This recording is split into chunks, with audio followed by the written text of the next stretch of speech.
अस्सलाम वालेकुम स्टूडेंट्स। आज की इस वीडियो में जो शॉर्ट स्टोरी मैंने पिछली वीडियोस में आपको पढ़ाई हुई है उसकी हम समरी डिस्कस करेंगे। स्टोरी का नाम जैसे आपको पता है वो है there will come soft drinks and it is written by Ray Bradbury. अब हम इसकी समरी की तरफ चलेंगे। The story begins with the house beginning to stir and wake up, but not in the traditional sense. आज कहानी शुरू होती है जब एक घर वो उठता है। beginning to stir वो जागता है, and wake up और उठता है, but not in the traditional sense. लेकिन रवायती अंदाज में नहीं, जिस तरह आम लोग घरों में उठते हैं, सुबह सब उठते हैं, नाश्ता वगैरह करते हैं, उस तरह कुछ भी नहीं था।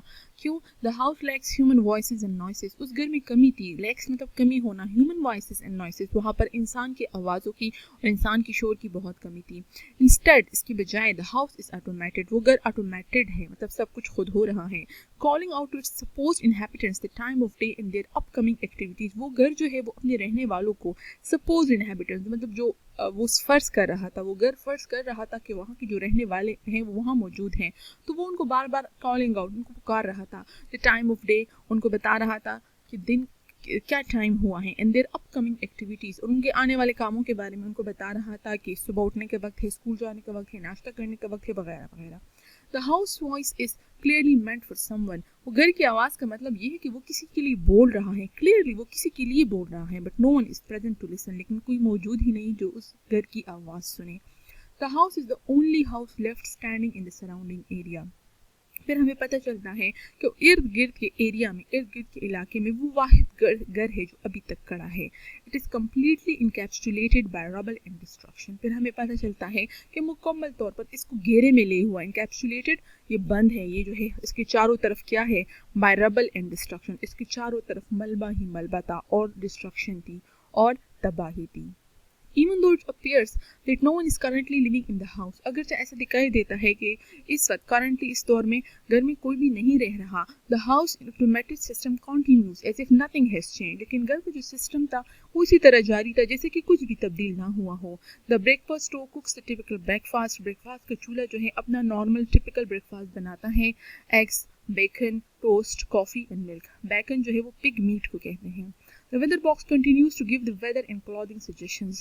Weather box जो बाहर दरवाजे पे लगा होता है वो मुसलसल वेदर के बारे में भी उनको बताता रहता है, उनको कपड़ों के बारे में उनको सजेशन देता रहता है। जैसे कि वेदर बॉक्स ने बताया था कि बाहर बारिश है तो आप अम्ब्रेला और रेन कोट ज़रूर लेकर जाएं। This continued vigilance and activity had saved the house from destruction in the past. माजी में भी ये घर तबाही से महफूज रहा, क्योंकि तमाम घर इर्द गिर्द वो तबाह हो चुके हैं, लेकिन ये घर महफूज रहा है। क्यों? क्योंकि इस घर में कॉन्टीन्यूड विजिलेंस है। विजिलेंस का मतलब निगरानी। ये घर मुसलसल निगरानी करता है, खुद की हिफाजत करता है। एन एक्टिविटी और उस घर में मुसलसल एक्टिविटी हो रही है। It save the house from destruction in the past. इस विजिलेंस और एक्टिविटी ने इस घर को माजी में भी तबाही से महफूज रखा था। It carefully asked for the password if anything approached the house. अगर कोई घर के करीब आता था तो ये घर बहुत एहतियात से उससे पासवर्ड पूछता था, सच एज फॉक्सेस और कैट, जैसा कि लूमड़ियाँ या कैट्स वगैरह आती थी। And it shut the Windows and Drew the shades if a bird flu near the house. और जब भी कोई परिंदा भी उस घर के करीब से उड़ता था तो ये खिड़कियाँ मजबूती से वो घर खुद ब खुद अपनी खिड़कियाँ मजबूती से बंद कर लेता था। एंड ड्रू द शेड्स और पर्दे गिरा देता था अगर कोई परिंदा उस घर के करीब से गुजरता था। It was almost as if the house was paranoid. ऐसा लगता था जैसे वो घर वो कोई नफसियाती मरीज हो, रियलिटी से दूर हो। But it worked until this day. लेकिन ये घर आज के दिन तक चल रहा था। A dog enters the house because the house recognizes its voice. इससे पहले तो कोई फॉक्स और कैट को अंदर आने की इजाज़त नहीं थी, लेकिन एक कुत्ता एक डॉग उस घर के अंदर आ गया, क्योंकि वो घर उसकी आवाज़ पहचानता है। Once huge and fleshy, the dog is now gone to bone and covered with stones. पहले वो क्या था? huge and fleshy था, मोटा था और बहुत बड़ा था। The dog is now, लेकिन अब वो कैसा है? gone to bone, उसकी हड्डियाँ नज़र आने लगी हैं। and covered with sores, और वो जख्मों से बिल्कुल भरा हुआ है। ये ह्यूज एंड फ्लैशी भी अगर आप देखें इन्वर्टेड कॉमर्स में बंद है, और gone to bone and covered with source भी इन्वर्टेड कॉमर्स में बंद है। इसका मतलब ये हुआ ये अल्फाज प्ले से लिखे गए हैं, इनको कोट कहते हैं, ये कोट किए गए हैं, ये कोटेशंस हैं, ठीक है, इसलिए ये कोटेशन मार्क्स में बंद हैं। The dog's appearance indicates that something drastic has happened to the house former inhabitants. उस डॉग्स की जो अपीयरेंस थी, जो जिस तरह वो नज़र आ रहा था, इंडिकेट वो जाहिर करता था, वो शो करता था that something drastic has happened to the house former inhabitants, कि उस घर के पहले जो रहने वाले लोग थे उनके साथ कुछ बहुत बुरा हो चुका था। ड्रास्टिक बहुत बुरा हैज़ हैपेंड हो चुका था to the house former inhabitants, उस घर के पहले रहने वालों के साथ।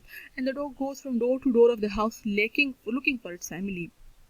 और वो कुत्ता जो था, वो डॉग जो था, वो एक दरवाजे से दूसरे दरवाजे पर जाता था और उस घर के लोगों को ढूंढ रहा था, but it finds no one, लेकिन उसको कोई नहीं मिला। The dog becomes frantic and begins to froth at the mouth. यहाँ पर डॉग जो है उसकी तबीयत ख़राब होने लगती है, वो फ्रैंटिक का मतलब पागलपन का दौरा उस पर आता है। And begins to froth at the mouth, उसके मुंह में जाग आ जाती है। इवेंचुअली कोलैप्सिंग, आखिरकार वो गिर जाता है।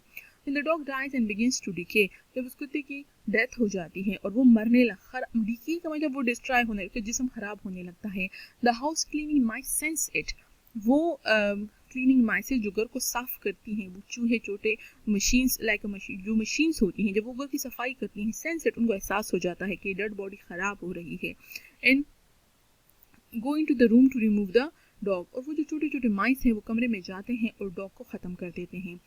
ख़त्म कर देते मतलब उसको ले जाते हैं, रिमूव कर लेते हैं, वहाँ से ले जाते हैं। He is deposited into the incinerator in the cellar, और उसको जो है इंसैनरेटर में गिरा दिया जाता है सेलर में। मैं ऑलरेडी स्टोरी में एक्सप्लेन कर चुकी हूँ। सेलर जो था वो बेसमेंट में तहखाने में एक बहुत बड़ा कमरा है, रूम है, उसमें एक मशीन होती है इंसैनरेटर। इंसैनरेटर का काम ये होता था कि वो तमाम वेस्ट मटीरियल को जलाता था। तो उस डॉग को भी इंसैनरेटर में गिरा दिया गया और वो भी जला दिया गया उसको, क्योंकि अब वो जो है एक वेस्ट मटीरियल बन चुका था। डिस्पाइट दिस अनयूजुअल इवेंट, ये बहुत बड़ा मतलब गैर मामूली वाक़या था। उस डॉग की डेथ जो थी वो कोई आम चीज़ नहीं थी, लेकिन उसके बावजूद the house once again continues as usual, घर जो था वो नॉर्मल जो है अपना काम उसने बरकरार रखा। यही फ़र्क होता है इंसानों और मशीनों में, क्योंकि वहाँ मशीन्स थी, डॉग की डेथ का किसी मशीन पर कोई असर नहीं हुआ और वो अपना काम जारी रखे थे। इट प्रिपेयर्स लंच, वो घर क्या करता था, उसने लंच तैयार करता है। Sets up tables and chairs for bridge जो कि कार्ड गेम है, उसके लिए कुर्सियाँ और चेयर सेट करता है। And the nursery readies itself for childrens are, और जो नर्सरी है वो खुद को तैयार करती है बच्चों के वक्त के लिए, बच्चों के टाइम के लिए। Is the house prepare itself for night and sleeping, फिर जो है जब रात का वक्त आ जाता है तो घर खुद को रात के लिए और सोने के लिए तैयार करता है। इट आस्क्स मिसेस मैकलेलन, वो घर जो है मिसेस मैकलेलन से पूछता है, Which one would you like this evening? इस शाम आप कौन सी नज़म सुनना पसंद करेंगी? Of course no one responds, जाहिर बात है किसी ने कोई रिस्पॉन्ड नहीं किया, जवाब नहीं दिया, क्योंकि कोई मौजूद ही नहीं था। The computer chooses a poem at random and begins, वो कंप्यूटर जो है at randomly by chance मतलब कोई भी पोइम जो है उसने एक पोइम सेलेक्ट की और वो घर जो है begin, वो शुरू हुआ, मतलब वो पोइम सुनाना शुरू हुई। There will come soft rains and the smell of the ground, and swallows circling with their shimmering sound, and frogs in the pool singing at night, and wild plum trees in tremulous white. ये सारा टीसडेल की poem थी जो उसके घर ने select की थी, जो मिसेस मैकलेलन को सुनाने के लिए। सारा टीसडेल इस पोइम में कहती है कि जो है खूबसूरत बारिशें आएंगी, और जब बारिशें होंगी तो ग्राउंड पे बहुत खूबसूरत खुशबू आएगी। एंड स्वालोज अबाबिल एक परिंदे का नाम है। Circling with their shimmering sound, shimmering जो है वो शाइनिंग को कहते हैं, और अबाबिल जो है अपनी खूबसूरत आवाज़ें निकालते हुए गोल गोल सर्कल्स में घूमेंगे। And frogs in the pool singing at night, और फ्रॉग्स जो है रात को तालाबों में बैठकर गाएंगे मतलब ज़ाहिर अपनी आवाज़ निकालेंगे। And wild plum trees in tremulous white, और जंगली आलूचे के दरख्त जो है वो सफ़ेद कलियों के साथ लर्जेंगे, उनके पत्ते लर्जेंगे, ट्रेमुलस वाइट पत्ते लर्जेंगे, उनकी जो है कलियाँ लर्जेंगी हवा के साथ। Robins will wear their feathery fire while whistling their whims on a low fence wire, robin एक परिंदा है जो कि ऑरेंज और ग्रे कलर का होता है, वो अपनी खूबसूरत पर जो है वो पहनेंगे, मतलब उनके ऊपर खूबसूरत होंगे आँख की तरह, क्योंकि वो ऑरेंज कलर के भी होते हैं, उनमें एक ऑरेंज कलर भी होता है। विस्लिंग देयर विम्स, वो अपनी मर्जी के गीत गाएंगे। On a low fence wire, एक छोटे से जंगले की तार पर बैठकर। Not one will know of the war, not one will care, at last it is done, और जब जो है और किसी को भी, किसी परिंदे को भी, किसी भी नेचर के किसी चीज़ को जो है, परिंदे को, दरख्त को, पहाड़ को, दरिया को, किसी भी पता नहीं होगा कि जंग क्या चीज़ होती है। Not one will care at last when it is done, और अगर जंग हो जाएगी तो किसी को कोई परवाह नहीं होगी। Not one would mind neither bird nor tree if Mankind perished utterly, ये दो जुमले बहुत इंपॉर्टेंट है, ये सारे टीसडेल की पोइम का थीम है कि अगर इंसान मर जाता है, हमेशा के लिए इस दुनिया से ख़त्म हो जाता है, तो किसी बर्ड और किसी ट्री को कोई फ़र्क नहीं पड़ेगा। नॉट वन माइंड, किसी को फ़र्क ही नहीं पड़ेगा, नाइदर बर्ड नॉर ट्री, ना ही परिंदे को और ना ही दरख्त को। इफ़ मैनकाइंड पेरिश्ड अटरली, अगर इंसान हमेशा के लिए ख़त्म हो जाए।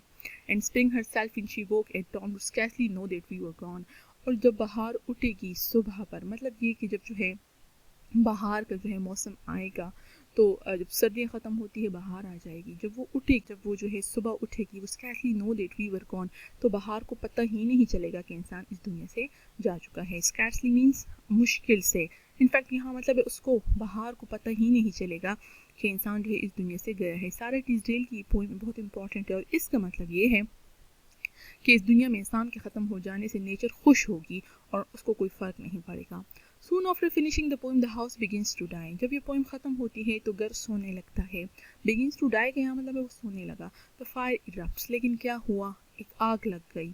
And begins to take over the house, और उस घर को जो है काबू करने लगी। Take over the house, उस घर को पकड़ने लगी। Despite its best efforts to contain the fire, यहाँ पर जो है स्टोरी में बहुत डिटेल से दिया गया है कि उस घर ने कितनी ज़्यादा कोशिश की खुद को बचाने की और फायर पर काबू पाने की, लेकिन वो ऐसे नहीं कर सका। As the house collapses into itself, जब वो घर अपने ही ऊपर गिरने लगा, the rubble still manages to speak, उस मलबे से अभी भी एक आवाज़ आती रही। Today is August 5th, 2026. Today is August 5th, 2026. Today is ये जो सेंटेंस है ये दोबारा कोट किया गया है वंस अगेन। उसके लास्ट जो है जुमला लिया गया है स्टोरी से, वो जो है आवाज़ जो थी अभी तक बोल रही थी, एक आवाज़ जो है उस घर में बाकी रही, एक मशीन की एक आवाज़ सलामत रही, और वो डेट बता रही है कि ये जो है अगस्त 5, 2026 है। The people are gone, the house is nearly gone, yet the automation somehow continues. घर जो है वो ख़त्म हो चुका है, घर के लोग ख़त्म हो चुके हैं, घर तकरीबन जो है वो भी ख़त्म है, फिर भी वो जो ऑटोमेटिक सिस्टम है, वो जो खुदकार निज़ाम है, किसी तरह वो अभी भी जारी है। तो दीज वर द समरीज, ये जो थी वो समरीज थी, जो कि मैं समरी थी इस पोइम की, जो मैंने आपके साथ जो शॉर्ट स्टोरी की समरी थी जो मैंने डिस्कस की। इंशाल्लाह नेक्स्ट वीडियो में मैं आपके साथ इसकी थीम्स डिस्कस करूँगी।